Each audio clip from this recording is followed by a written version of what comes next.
On April 18, 2020, in Nova Scotia, Canada, in the town of Portapi, 51-year-old gunman Gabriel Wortman, according to local media outlets now, they claim that he led the Royal Canadian Mounted Police on a 14-hour attack through a total of 16 different crime scenes. Wortman reportedly owned a home in the area.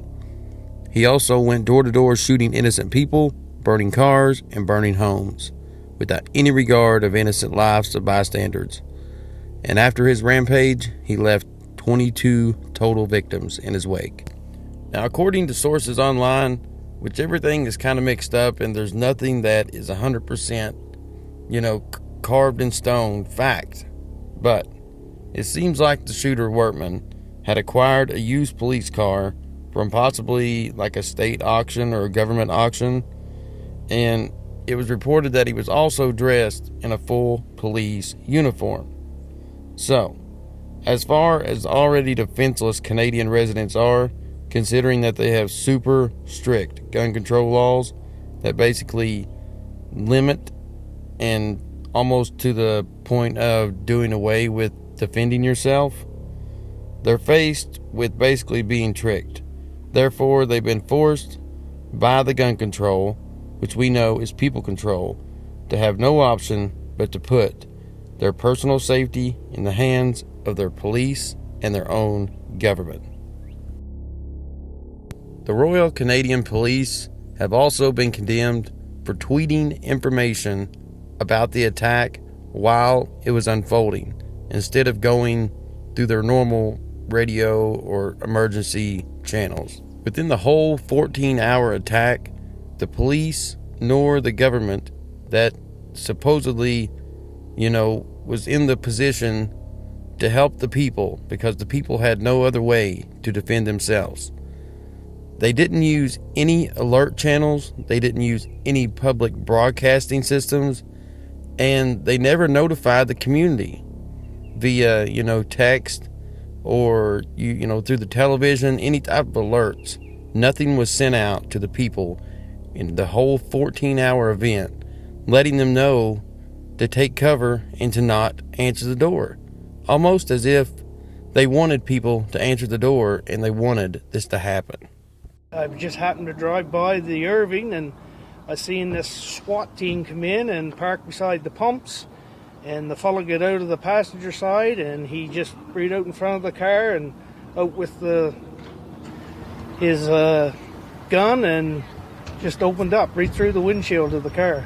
All I could hear was gunshots. That big stop is always full of seniors in the morning for breakfast. Like, that place is full every day. So being a Sunday, that he could have done a lot of damage. So I'm glad that the restaurant was closed. It touches you right here, you know what I mean? It's scary. Now this is where it gets interesting and really, really gets you guys to thinking. Now listen, considering that the people had no other way to defend themselves, and the government basically, through their methods of gun control, took the people's right away to defend themselves, they did nothing in the wake of this whole attack when they should have been protecting the people. They done it almost as if they wanted it to happen. Before detectives could clear the bodies and all the 16 crime scenes, dictator Justin Trudeau and all of his politician buddies were behind podiums demanding more people control, or they call it gun control, which only further diminishes the people's safety. We are a country that stands united in our effort to defeat a pandemic, to save lives, and to help each other make it to a better day. But yesterday, we were jolted from that common cause by the senseless violence and tragedy in Nova Scotia. A gunman claimed the lives of at least 18 people. Among them, a woman in uniform, whose job it is to protect lives even if it endangers her own. Constable Heidi Stevenson of the RCMP. I want to ask the media to avoid mentioning the name and showing the picture of the person involved. Do not give him the gift of infamy.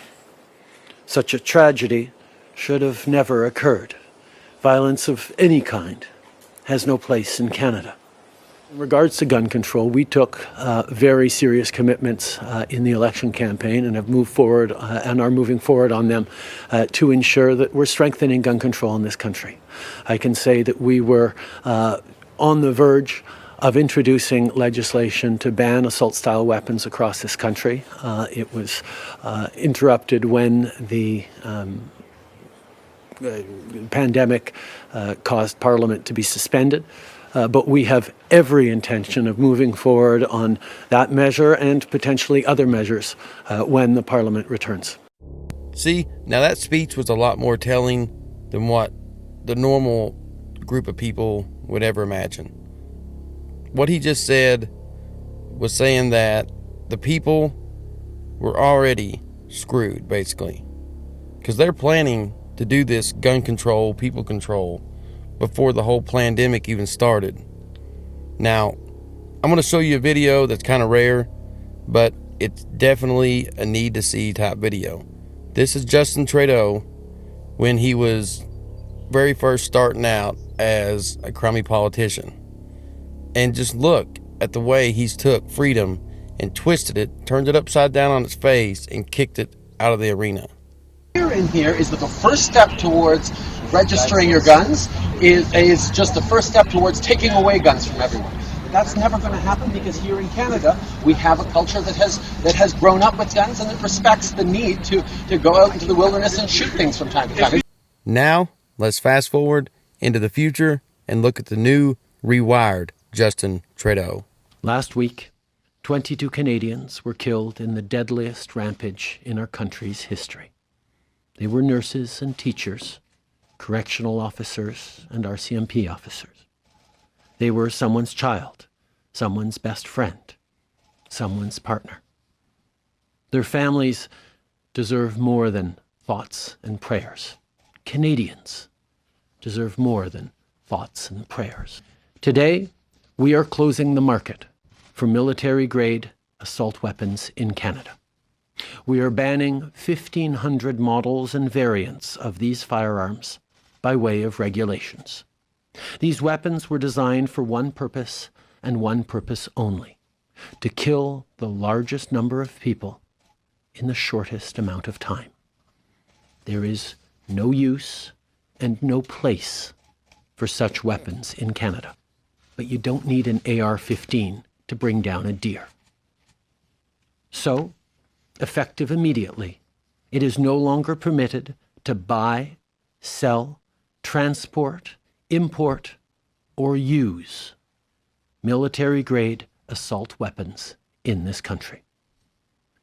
To protect law-abiding gun owners from criminal liability until they can take steps to comply with this new law, there will be a 2-year amnesty period, and we will legislate fair compensation. Guys, government and power changes people. That's why I want to leave you with this last quote. Power corrupts, and absolute power corrupts absolutely. Let me know what you think about this whole situation in the comment section below, and do not let these government tyrants take any more of your freedoms away.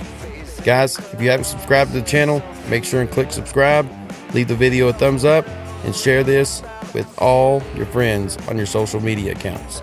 And don't forget to look me up on other social media platforms such as Patreon, BitChute, Facebook, and Twitter. And other than that, guys, I will see you all in the next video.